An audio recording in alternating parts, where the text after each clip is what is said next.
সকালে নাস্তা খেতে আসছিলাম একটা হোটেলে।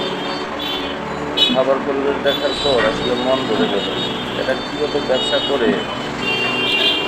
আসলে রুটি অর্ডার দিলাম কিন্তু রুটি হয়নি, কাঁচা, এবং মনে হচ্ছে আটাগুলা গুলে রেখেছে অনেক আগে।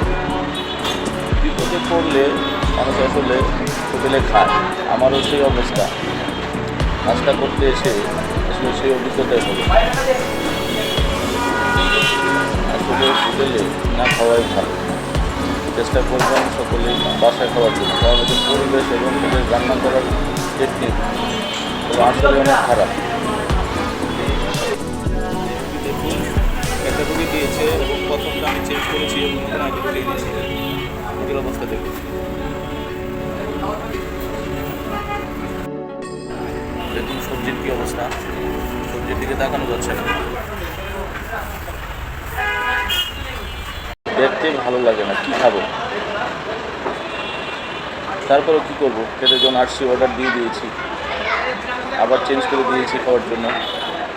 রুটিগুলো বলছি যে চেঞ্জ করে দিতে। এই তো ভাই, আসলে এই চাটার জন্যই আসা। নাস্তা তো ঠিক আছে, কিন্তু এই চাটা ভালো লাগবে। ওদের চাটা স্পেশালিস্ট হলো দুধ দিয়ে করে এবং অন্যরকম একটা ফ্লেভার আসে। চাটা খেয়ে আসতে পারে।